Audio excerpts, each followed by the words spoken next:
Hello दोस्तों, आप सभी का स्वागत है आपके अपने YouTube channel NCERT online classes में। और आप सभी विद्यार्थियों का एक बार फिर से इस एनसीईआरटी के ऑनलाइन प्लेटफॉर्म में स्वागत एवं अभिनंदन है। तो आज के वीडियो में हम देखने वाले हमारी जो पाठ्य पुस्तक है क्लास 12 की ज्योग्राफी मानव भूगोल के मूलभूत सिद्धांत। मानव भूगोल के मूलभूत सिद्धांत के तहत हम देख रहे थे चौथा चैप्टर का नाम था हमारा प्राथमिक क्रियाएं। प्राथमिक क्रियाएं में हमने जो नेक्स्ट वीडियो में हमने टॉपिक देखा वो था निर्वाह कृषि। निर्वाह कृषि के दो जो भाग थे वो भी हमने कंप्लीट कर लिए थे। अब देखते हैं रोपण कृषि। रोपण कृषि का जो वीडियो है हम डिटेल में पूरा देखने वाले हैं। तो जिसने भी अभी तक चैनल को सब्सक्राइब नहीं किया, चैनल को सब्सक्राइब कर लेना है, वीडियो को लाइक कर लेना है, जिससे आने वाली अन्य वीडियो की नोटिफिकेशन है वो सबसे पहले आप तक पहुँचे। तो चलिए वीडियो स्टार्ट करते हैं। तो हम देखते हैं हमारी जो पाठ्य पुस्तक है मानव भूगोल के मूलभूत सिद्धांत के तहत चैप्टर नंबर 4 प्राथमिक क्रियाएं। प्राथमिक क्रिया के तहत हम देखेंगे हम आज रोपण कृषि। रोपण कृषि का जो टॉपिक है वो हम कंप्लीट कवर करेंगे। तो पहले तो रोपण कृषि किसे कहते हैं वो आपको पता होगा। रोपण कृषि यानी कि यहाँ पर आप देख सकते हैं जो कृषि रोप यानी कि जिसमें पूंजी अधिक लगती है, जिसे आप यहाँ पर देख सकते हैं कि चाय, कॉफ़ी, कोको, रबड़, कपास, गन्ना, एक केले एवं अनानास, ये जो भी हैं ये सभी हमारे रोपण कृषि के अंतर्गत आते हैं। तो यहाँ पर हम पहले देखते हैं कि रोपण कृषि के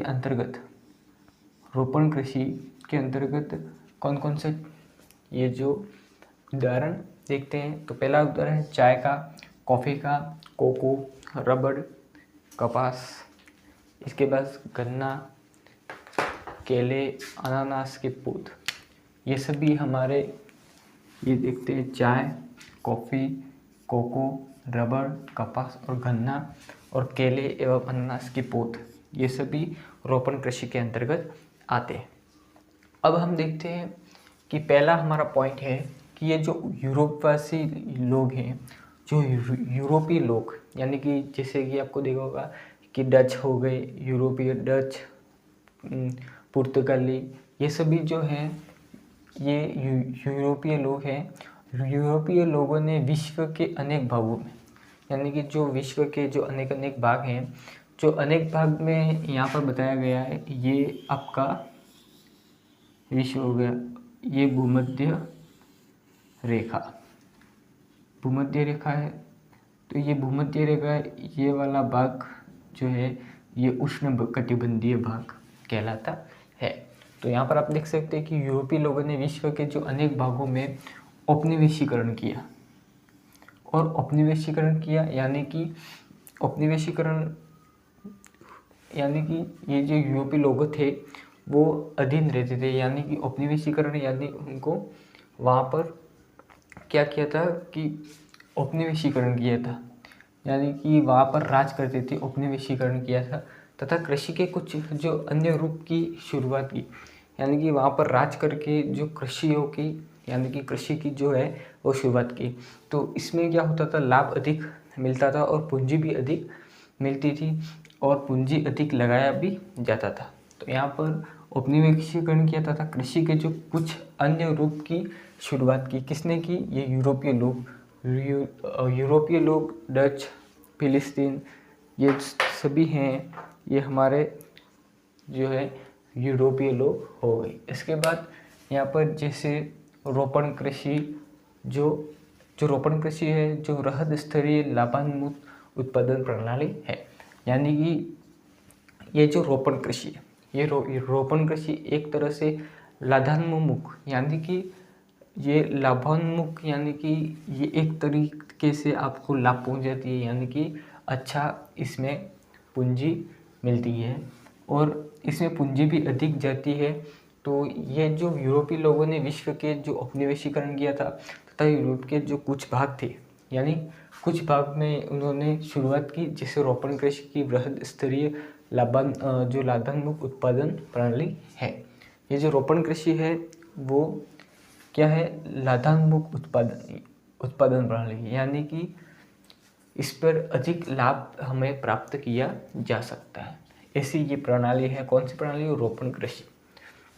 दूसरा पॉइंट देखते हैं, यूरोपीय उपनिवेशों ने अपने अधीन उष्णकटिबंधीय क्षेत्र, मैंने यहाँ बता दिया, ये जो क्षेत्र है ये उष्णकटिबंधीय क्षेत्र है। ये हमारा गोलार्ध है, ये उत्तरी गोलार्ध और ये दक्षिणी गोलार्ध, और ये 0 डिग्री।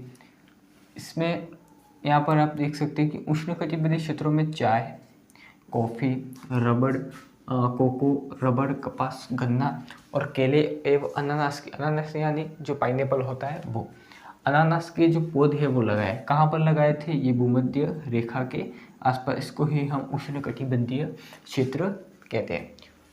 ये जो यूरोपीय उपनिवेशों ने कौन कौन से बताए थे यूरोपीय उपनिवेश, जैसे कि फिलिस्तीन हो गए, डच हो गए, अंग्रेज हो गए, ये जो है यूरोपीय लोगों ने विश्व के, ये जो यूरोपीय लोग थे उन्होंने। अब उनकी विशेषता देखते हैं। ये तो अब रोपण कृषि है, ये जो रोपण कृषि है, इस रोपण कृषि में हमें अधिक लाभ भी मिलता है और अधिक पूंजी भी इसमें लगाई भी जाती है और अधिक लाभ भी इससे मिलता है। तथा ये जो है इसमें कौन सी विधियों का प्रयोग किया जाता है? वैज्ञानिक विधियों का प्रयोग किया जाता है, यानी कि जो अभी चल रही है आधुनिक जो विधियाँ हैं उसका प्रयोग किया जाता है। तथा इसमें क्या किया जाता है कि इसके जो क्षेत्र होते हैं वो बड़े बड़े क्षेत्र होते हैं, यानी कि ये पूरा फार्म हाउस है, उसमें एक ही प्रकार की जो कृषि है वो की जाती थी। यानी कि इसमें चाय कर दिया तो इसमें पूरे ही ये जो फार्म हाउस है उसमें पूरा ही चाय ही करना। इसके बाद इसमें जैसे कि कॉफ़ी कर दी तो इस पूरे फार्म में कॉफ़ी का ही उत्पादन करना। इसके बाद उत्पादन श्रमिक इसमें क्या होते थे? सस्ते मिल जाते थे। श्रमिक इसमें उत्पादन में सस्ते मिल जाते थे। और एक तरह का इसमें जो यातायात है उसका भी ये सुचारू रूप से जुड़े रहते थे।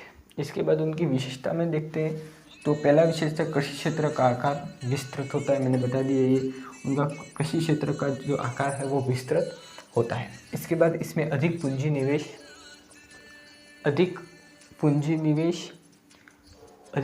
निवेश एवं उच्च प्रबंध तकनीकी आधार पर वैज्ञानिक विधियों का प्रयोग किया जाता है। इसमें कौन सी विधियों का प्रयोग किया जाता है? वैज्ञानिक विधियों का। मैंने बता दिया कि आधुनिक जो विधियां हैं उसका प्रयोग किया जाता है। इसके बाद यह एक फसली कृषि है। कौन सी कृषि है? फसली, जिसमें किसी एक फसल के उत्पादन पर ही सर्कल नहीं, यानी कि मैंने बताया था यहाँ पर चाय का उत्पादन किया तो इसमें ज़्यादातर सालों में उनका चाय का ही उत्पादन किया जाता है, जिससे अधिक लाभ मिलता है। श्रमिक सस्ते मिल जाते हैं, मैंने बताया श्रमिक को सस्ते मिल जाते हैं। यातायात विकसित होता है, यातायात इसमें विकसित होता है। जैसे कि ये जो फार्म हाउस है यहाँ से बाजार या मार्केट, ये बाजार या मार्केट हो गया, जिसके द्वारा इसमें क्या यातायात का साधन लगता है। यातायात क्या होता है? यातायात, इसके द्वारा यातायात ये सुचारू रूप से जुड़े रहते हैं, यानी कि अच्छे ढंग से ये जुड़े रहते हैं सही से। इसके यातायात, इसके द्वारा बाजार सुचारू रूप से जुड़े होते हैं, यानी कि सामान इससे यहाँ ले जाना और यहाँ से यहाँ ले जाना। इसके बाद यहाँ पर ये जो सुचारू रूप से जुड़े जाते हैं। इसके बाद ये जो फ्रांसवासी है वो पश्चिमी अफ्रीका में, फ्रांसवासियों ने पश्चिमी अफ्रीका में कोको, कॉफ़ी के पौध लगाए थे। कौन कौन से? कोको, कॉफ़ी पौध आदि के पौध लगाए थे। कौन से? फ्रांसवासियों ने। देखते हैं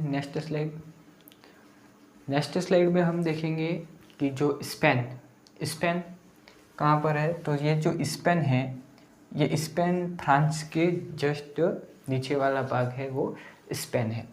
स्पेन के बाद हम देखते हैं एवं अमेरिका वासियों, जो स्पेन एवं अमेरिका वासियों ने क्या किया कि फिलीपाइंस, यानी आप इसे फिलिस्तीन भी कह सकते हैं। फिलीपाइंस यानी फिलिस्तीन में नारियल, कौन सा? नारियल एवं गन्ने के जो बागान है वो लगाए थे। किसने? स्पेन और अमेरिका वासियों ने। इसके बाद नेक्स्ट पॉइंट देखते हैं कि जो इंडोनेशिया में एक समय, इंडोनेशिया है आप मैप में देख लेंगे, आप गूगल से भी डाउनलोड कर सकते हैं, जो वर्ल्ड मैप है वो। एक समय में गन्ने की जो कृषि है, कृषि में हाईलैंड वासियों ने डचों का जो एकाधिकार किया।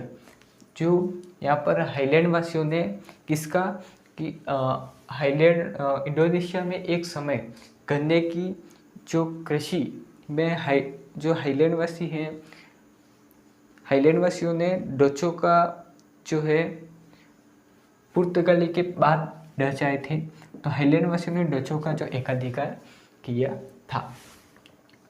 इसके बाद देखते हैं ब्राज़ील। ये ब्राज़ील यानी कि ये जो ब्राज़ील है जहाँ पर सबसे ज़्यादा क्या किया जाता है, कॉफ़ी का उत्पादन किया जाता है। आपसे बोर्ड एग्ज़ाम में क्वेश्चन पूछ ले कि बोर्ड एग्ज़ाम में क्वेश्चन आ जाए कि सबसे ज़्यादा कॉफ़ी उत्पादन कहाँ होता है, तो आपको बताना है ब्राज़ील। ब्राज़ील में यहाँ पर कॉफ़ी के बागान हैं जिन्हें फेजेंडा कहा जाता है। मोस्ट इम्पोर्टेंट क्वेश्चन है, ब्राज़ील में अभी भी कॉफ़ी के बागान हैं जिसे क्या कहा जाता है, तो फेजेंडा कहा जाता है। ये जो है, ये फेजेंडा है, ये यूरोप वासियों के नियंत्रण में है। यानी कि ये जो कॉफ़ी के बागान हैं ये किसके नियंत्रण में है, ये यूरोप के वासी हैं, जो डच है, जो पुर्तगाली है, उनके नियंत्रण में है। इसके बाद देखते हैं यहाँ पर इंडोनेशिया में एक समय गन्ने की कृषि में जो हाईलैंड वासियों के डचों का एकाधिकार किया। अब देखते हैं ब्राज़ील में अभी भी कुछ ये देख लिया। इसके बाद यहाँ पर है विस्तृत वाणिज्य अनाज कृषि। ये अब नेक्स्ट पॉइंट, विस्तृत वाणिज्य अनाज कृषि। ये 3 पॉइंट इंपॉर्टेंट है, पढ़ लेने आपकी बोर्ड एग्जाम की दृष्टि से इम्पोर्टेंट है। एक तो आपको स्पेन और अमेरिका वासियों ने फिलीपाइंस ये जो नाम है वो आपको मैप में देख लेने कहाँ पर है। और इंडोनेशिया, ये जो इंडोनेशिया है वो भी हाईलैंड वासियों ने डचों का जो एकाधिकार है वो किया था। इसके बाद देखते हैं कि विस्तृत वाणिज्य अनाज कृषि। यहाँ पर नाम से ही आपको पता चल जाएगा कि विस्तृत यानी बहुत बड़ा, विस्तृत यानी बहुत बड़ा, वाणिज्य का मतलब यानी कि वाणिज्य लाभ कमाना है, पूंजी कमाना है, लाभ कमाना। वाणिज्य का मतलब बहुत बड़ा लाभ कमाना। इसके बाद अनाज, जैसे ही अनाज हम देखते हैं तो अनाज में हमको गेहूं का जो मूलभूत, ये हमारे अनाज का मुख्य भाग है। इसके बाद कृषि, तो विस्तृत वाणिज्य अनाज कृषि, तो विस्तृत का बड़े पैमाने पर गेहूं की जो कृषि है वो देखते हैं। तो इसमें पहला पॉइंट है कि मध्य अक्षांश। मध्य अक्षांश मैं यहाँ पर बता देता हूँ कि ये जो है वो हमारा ग्लोब है। ये क्या है, ग्लोब है। और ये 0 डिग्री ये भूमध्य रेखा है, ये भूमध्य रेखा है। ये अपनी कर्क रेखा है, ये कर्क रेखा है, ये मकर रेखा है, और ये 60 डिग्री उत्तरी अक्षांश और ये 60 डिग्री दक्षिणी अक्षांश। इसके बाद ये वाला जो भाग है, ये वाला भाग हमारा मध्य अक्षांश का भाग है। ये जो भाग है हमारा मध्य अक्षांश का भाग है, इसको हम मध्य अक्षांश कहते हैं, मध्य अक्षांश। ये मध्य अक्षांश वाला भाग है हमारा। तो मध्य अक्षांशों के आंतरिक अर्धशुष्क, अर्धशुष्क का मतलब जो आधे सूखे हुए भाग हैं, ये जो भाग हैं ये आधे सभी सूखे हुए भाग हैं। इस प्रकार की कृषि की जाती है। कौन सी कृषि की जाती है, विस्तृत वाणिज्य अनाज कृषि। वो कहाँ पर की जाती है, तो मध्य अक्षांश के आंतरिक जो अर्धशुष्क प्रदेशों में की जाती है। इसकी मुख्य फसल गेहूँ है। इसकी मुख्य फसल कौन सी है, गेहूं है। अब देखते हैं नेक्स्ट पॉइंट, यद्यपि अन्य फसलें जैसे मक्का हो गया, जौ, राई आपको पता होगा, राई जो अपने खाद्य पदार्थ में यूज़ में लेते हैं वो नहीं, ये राई अलग है। एवं जई भी बोई जाती है। इस कृषि में खेतों का आकार जो है वो विस्तृत होता है, बहुत बड़ा होता है, विस्तृत होता है यानी बहुत बड़ा होता है। एवं जो खेत होते हैं ये खेत जोतने से फसल काटने तक सभी कार्य यंत्रों के द्वारा किया जाता है, यानी कि इसमें भी वैज्ञानिक विधियों का प्रयोग किया जाता है। विस्तृत का मतलब बहुत बड़ा फार्म, विस्तृत बहुत बड़ा, यानी कि लार्ज स्केल में गेहूं का उत्पादन करने के लिए हमें यंत्रों का तो प्रयोग करना ही पड़ेगा, तभी इसका कार्य संपन्न हो सकेगा। यंत्रों का कार्य संपन्न किए जाते हैं। इसके बाद इसमें ये जो है, इसमें प्रति एकड़ उत्पादन कम होता है और परंतु प्रति व्यक्ति उत्पादन अधिक होता है। इसके बाद हम ये हमारा विस्तृत वाणिज्य अनाज कृषि के जो प्रमुख क्षेत्र हैं, कौन कौन से क्षेत्र बताए थे, ये वाले क्षेत्र हम देखने वाले हैं, उनके नाम हम प्रमुख देखने वाले हैं। तो देखते हैं वो कृषि के क्षेत्र, देखते हैं नेक्स्ट स्लाइड। नेक्स्ट स्लाइड में आप देख सकते हैं कि हम देखेंगे कृषि का क्षेत्र। जो विस्तृत वाणिज्य अनाज कृषि है, उस विस्तृत वाणिज्य अनाज कृषि में हम देखेंगे उनके प्रमुख क्षेत्र हैं। कृषि क्षेत्र जो है उसको हम देखेंगे। तो कृषि के विस्तृत वाणिज्य अनाज कृषि के जो प्रमुख कृषि क्षेत्र है वो हैं यूरेशिया के स्टेपिस, यानी जो भी कृषि का क्षेत्र विस्तृत वाणिज्य अनाज कृषि को, उनके प्रमुख क्षेत्र कौन कौन से हैं और उनको क्या कहा जाता है, वो हम दोनों इसी में ही देखेंगे। तो एक तो देख लेना आपको यूरेशिया के स्टेपिज को ये जो स्टेपिस है उसको अन्न का कटोरा भी कहा जाता है। क्या कहा जाता है? अन्न का कटोरा भी कहा। आपके बोर्ड एग्जाम में ये क्वेश्चन पूछ सकता है कि अन्न का कटोरा किसे कहा जाता है। अन्न का कटोरा भी कहा जाता है, किसी स्टेपिज को कहा जाता है। इसके बाद उत्तरी अमेरिका के पेरिस, अर्जेंटीना के पंपास, ये जो प्रदेश है वो हम मैप में देख लेंगे। मैप में ही हम देख लेंगे ये जो प्रदेश है कौन कौन से प्रदेश है। एक तो यूरेशिया के स्टेपिस, उत्तरी अमेरिका के पेरिस, अर्जेंटीना के पंपा का जो क्षेत्र है वो, और दक्षिण अमेरिका के जो वेल्डर्स, ये जो वेल्डर्स है ये, और इसको क्या कहा जाता है? तो दक्षिण अमेरिका के वेल्डर्स, ऑस्ट्रेलिया के डाउन्स, न्यूजीलैंड के कैडबरी के मैदान, ये उनके प्रमुख क्षेत्र है और उनको क्या कहा जाता है। तो ये विस्तृत वाणिज्य अनाज कृषि को अर्जेंटीना के पंपास कहा जाता है, दक्षिण अमेरिका में वेल्डर्स कहा जाता है, जो ऑस्ट्रेलिया में डाउन्स और न्यूजीलैंड के कैडबरी के जो बड़े बड़े मैदान हैं ये कहा जाता है। ये कृषि के प्रमुख क्षेत्र है। पहला है यूरेशिया, उत्तरी अमेरिका, अर्जेंटीना, दक्षिण अमेरिका, ऑस्ट्रेलिया और न्यूजीलैंड। ये जो प्रदेश है वो आपको मैंने बताया था, ये उत्तरी ध्रुव और जो दक्षिणी ध्रुव है, ये उत्तरी ध्रुव और ये दक्षिणी ध्रुव है, उस पर आपको यहाँ पर देखने को मिलेगा ये कर्क रेखा, यहाँ पर देखने को मिलेगा ये मकर रेखा, और ये जो 60 डिग्री का रेखा, ये 60 डिग्री की रेखा के ये जो भाग है मध्य अक्षांश, ये जो मध्य अक्षांश है यही प्रदेश इसमें आपको देखने को मिलेंगे, इसमें से ही आपको ये प्रदेश दिखने को मिलेंगे। तो इसके बाद हमारा नया टॉपिक है मिश्रित कृषि।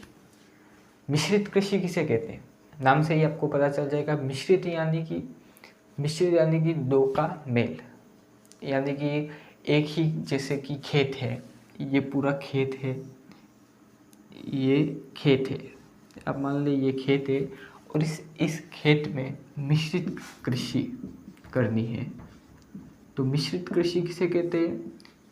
तो मिश्रित कृषि एक ही खेत में दो का पालन करना, यानी कि एक में यहाँ पर आप देख लेंगे यहाँ पर कृषि कर रही है और इसके बाद यहाँ पर गाय का पालन कर दिया, पशुपालन कर दिया, मुर्गी पालन कर दिया, ये पशुपालन, इसको हम मिश्रित कृषि कहते हैं। इसमें ये जो खेत है उसमें एक भाग में आपने पशुपालन कर दिया और एक भाग में आपने खेती कर दी, तो इसको हम क्या बोलेंगे? मिश्रित कृषि कहते हैं। मिश्रित कृषि यानी कि एक खेत में दो का जो उत्पादन है, पालन है, वो करना, एक में कृषि करना और दूसरे में पालन करना, उसको मिश्रित कृषि कहते हैं। और इसमें हम देखेंगे कि इस प्रकार की जो कृषि होती है, ये जो कृषि होती है, ये इस प्रकार की कृषि विश्व के अत्यधिक जो विकसित भाग है, कौन कौन से, तो आप यहाँ पर देखेंगे कि इस प्रकार की जो कृषि है, यहाँ पर इम्पोर्टेंट पॉइंट है, आपको याद करना है, मिश्रित कृषि किसे कहते हैं और मिश्रित कृषि की विशेषताएं बतानी है। तो इस प्रकार की कृषि विश्व के जो अत्यधिक विकसित भागों में की जाती है। ये हमारा नया टॉपिक चल रहा है, मिश्रित कृषि। ये हमारा पूरा कंप्लीट पॉइंट हो गया। ये पॉइंट हमारा विस्तृत वाणिज्य अनाज कृषि का था, ये यहाँ से कंप्लीट खत्म है। यहाँ पर नया पॉइंट चालू है, मिश्रित कृषि। मिश्रित कृषि मैंने समझा दिया किसे कहते हैं, कि एक ही खेत में दो का पालन करना, या तो पशुपालन या तो कृषि करना। तो एक ही खेत या एक ही फार्म हाउस में दो का पालन, एक तो पशुपालन हो गया और एक कृषि करना। इसके बाद इस प्रकार की कृषि में विश्व के अत्यधिक विकसित भागों में की जाती है। विकसित भागों में ज़्यादा की जाती है कौन सी कृषि, ये मिश्रित कृषि। ये जो अत्यधिक विकसित भागों में की जाती है। इस कृषि में खेतों का आकार मध्यम होता है, यानी कि आप देख सकते हैं कि इसमें क्या होता है, खेतों का जो आकार है वो मध्यम होता है। यानी कि जो आपने देखा होगा कि ये ज़्यादातर जो कृषक होते हैं वो आपने देखा होगा आपके आसपास में, एक तो आप यहाँ पर जो उनका मध्यम आकार होता है, पहले तो एक भाग में ये कृषि करते, दूसरे भाग में गाय का और जो आपके भैंस हो गई, गाय हो गई, मुर्गी हो गई, उनका पालन यहाँ पर किया जाता है। तो ये मध्यम, उनका आकार जो होता है वो मध्यम होता है। इसके बाद इसमें बोई जाने वाली फसलें, कौन कौन सी फसलें ये जो बोई जाती हैं, तो गेहूँ ये जो भाग है उसमें, उसके बाद जौ, राई, जई और मक्का। चारे की फसलें आपको पता होगा, क्योंकि पशुपालन के लिए चारे की फसलें का महत्व बहुत ज़्यादा है। एवं कंदमूल प्रमुख है, कंदमूल जो कि फल फूल होते हैं। इसके बाद देखते हैं चारे की फसलें मिश्रित कृषि में मुख्य घटक है। चारे की फसल जो होती है वो मिश्रित कृषि में मुख्य भाग देती है, यानी चारा होगा तभी ये पशु जो है वो अपना भोजन कर सकेंगे। तो चारे का ये मुख्य भाग पशुपालन का घटक है। तो फसल उत्पादन, ये जो चारे की फसल मिश्रित कृषि का मुख्य भाग है, तभी ये पशु अपना भोजन कर सकेंगे जब ये चारा होगा। तो ये अपने आसपास में जुड़े रहते हैं। फसल उत्पादन एवं पशुपालन दोनों इसमें समान महत्व रखते हैं। फसल उत्पादन एवं पशुपालन ये दोनों जो होते हैं पालन है, वो अपने आप में महत्वपूर्ण महत्व रखते हैं। फसलों के साथ साथ पशुओं जैसे मवेशी आपने देखा होगा, मवेशी किसे कहते हैं, एक तो आपने देखा होगा मवेशी, गाय और भैंस दोनों आ गए, गाय और भैंस जिसे हम मवेशी कहते हैं। भेड़ हो गया, सुअर, कुकुर यानी कि यहाँ पर आप देख लेंगे कि मुर्गी पालन, इसे कहते हैं मुर्गी पालन के प्रमुख स्रोत हैं। फसलों के साथ पशुओं जैसे, यहाँ पर एक तो फसल के देख लिए हमने, साथ ही जो पशु हैं, यानी कि दो मिश्रित कृषि है तो इसका भी देख लिया और इसका भी हमने देख लिया। मवेशी, भेड़, सुअर, कुकुर आय के प्रमुख स्रोत हैं। तो इस तरह हम ये जो मिश्रित कृषि है इसके जो पॉइंट है वो देख लिए, और हमारा विस्तृत वाणिज्य अनाज कृषि के जो प्रमुख कृषि क्षेत्र है। नेक्स्ट स्लाइड में हम उसको ही देखेंगे कि यहाँ पर आप देख सकते हैं कि यहाँ पर पॉइंट में दिया गया है कि शस्यावर्तन एवं अंतःफसली कृषि। यहाँ पर दिया गया है कि शस्यावर्तन एवं अंतःफसली कृषि मृदा की उर्वरकता को बनाए रखने में महत्वपूर्ण भूमिका निभाते हैं। तो यहाँ पर बिंदु जो आए हैं, आप देख सकते हैं स्क्रीन पर दो बिंदु कौन से आए हैं। यहाँ पर आप देख सकते हैं एक तो आया है सस्यावर्तन किसे कहते हैं, इससे क्या अभिप्राय है वो भी हम देखेंगे। इसके बाद दूसरा देखेंगे अंतःफसली कृषि, इसको भी हम डिटेल में देखेंगे। तो चलिए यहाँ पर आते हैं। पहला है शस्यावर्तन। शस्यावर्तन, तो शस्यावर्तन किसे कहते हैं?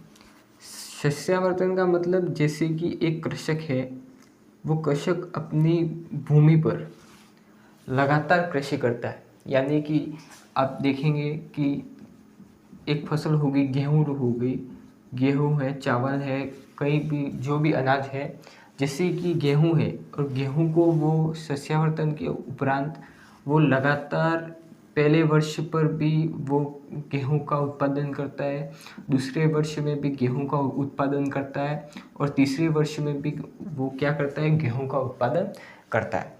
तो लगातार गेहूँ का उत्पादन करने से जो भी मृदा यानी मिट्टी है, उस मिट्टी में जो उपजाऊपन है, वो उपजाऊपन जो है वो समाप्त हो जाता है। जैसे कि आपने देखा होगा कि जो गेहूँ है, वो गेहूँ का उत्पादन होता है तो उसके जो निचले वाले भाग में होता है, वो वहाँ पर आपको ज़्यादा जो ठोस पदार्थ है वहाँ पर आपको ये जो गेहूँ है, इसमें आपने देखा होगा यहाँ पर ये जो होता है, ये तने होते हैं, उस तने में आपने देखा होगा कि यहाँ पर मिट्टी का जो उपजाऊपन है, ये मिट्टी का उपजाऊपन है, वो लगातार एक ही प्रकार की कृषि करने से ये जो उपजाऊपन होता है वो समाप्त हो जाता है। तो इसके उपरांत ये क्या होता है कि लगातार गेहूँ हो गए या चावल हो गया, या चावल का भी ये लगातार 2 या 3 वर्ष से इसी फसल का उत्पादन करने से उसका जो खाद्य जो इसका ये जो गेहूँ है या चावल है तथा अन्य दालें हो गई, उसका लगातार उत्पादन करने से उसका जो भी अंदर का जो पदार्थ है वो समाप्त हो जाता है, उपजाऊपन समाप्त हो जाता है। तो इसमें शस्यावर्तन में क्या है कि इसको न करके इसमें क्या बताया गया है कि इसको न करके इसमें ये जैसे कि खेत है, तो इस खेत में कृषक को क्या करना चाहिए, सत्यावर्तन के अनुसार अलग अलग प्रकार की खेती करनी चाहिए। इसे ही हम क्या कहते हैं, शस्यावर्तन कहते हैं कि कृषक को इस भूमि पर अलग अलग प्रकार की खेती करनी चाहिए। यानी कि पहले साल गेहूँ कर दी, दूसरे साल चना कर दिया, तीसरे साल चावल कर दिया, उसके 5वें साल गन्ना कर दिया। तो इस तरह करने से हमारा जो उपजाऊपन है वो बना रहता है, मिट्टी में जो उपजाऊपन है वो भी अच्छी मात्रा में बना रहता है। और लगातार एक साल से दूसरे साल में जो खेती का जो भी अनाज है उसका उत्पादन करने से जो मिट्टी की उर्वरता एवं उसका जो खाद्य पदार्थ में का उपयोग करने में हमें कोई भी कठिनाई नहीं होगी। तो यहाँ पर आप देख सकते हैं कि ये जो कृषक का, अब देखते हैं दूसरा पर, इसे हम शस्यावर्तन कहते हैं। शस्यावर्तन आपको समझ में आ गया कि कृषक अलग अलग प्रकार की खेती न करके क्या उसमें बताया शस्यावर्तन का मतलब लगातार एक ही प्रकार की खेती नहीं करनी चाहिए।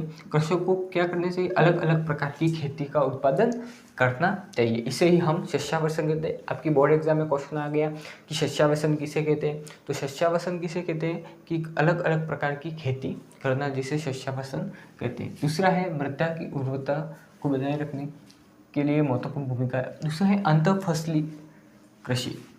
अंतःफसली कृषि को देख लेते हैं, एक बार इसको मिटा देते हैं। चलिए दूसरा देख लेते हैं, अंतःफसली कृषि।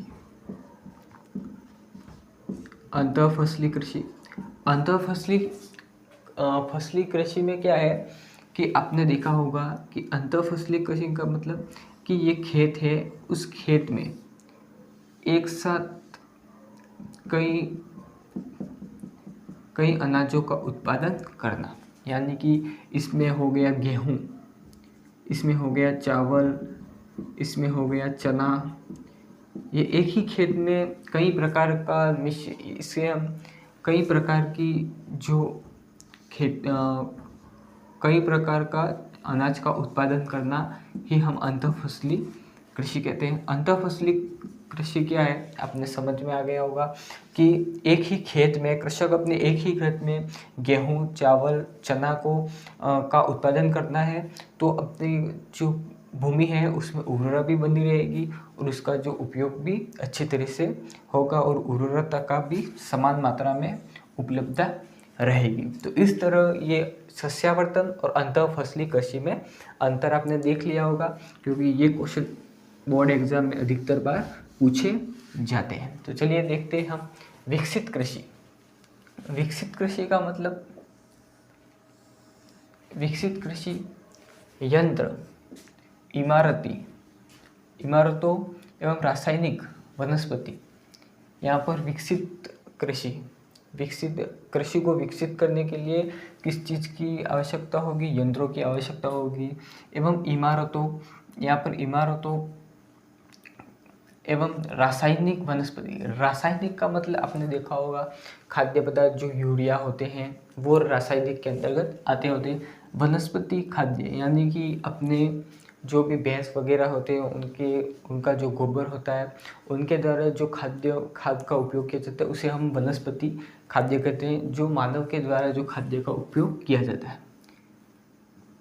हरी खाद, इसे हम हरी खाद के गहन उपयोग आदि पर अधिक पूंजी व्यय के साथ ही कृषकों की कुशलता और योग्यता मिश्रित कृषि की मुख्य विशेषता है। कौन कौन सी? अधिक पूंजी, इसमें अधिक पूंजी का व्यय करना पड़ता है, यंत्रों को लाने के लिए पूंजी का व्यय करना पड़ता है। इसके बाद रासायनिक जो ये रासायनिक खाद्य के लिए हमें पूंजी का यानी पैसे का व्यय करना पड़ता है। इसके साथ ही कृषकों की कुशलता एवं योग्यता, ये जो कुशलता और योग्यता है उसी को यही मिश्रित कृषि की मुख्य विशेषता है।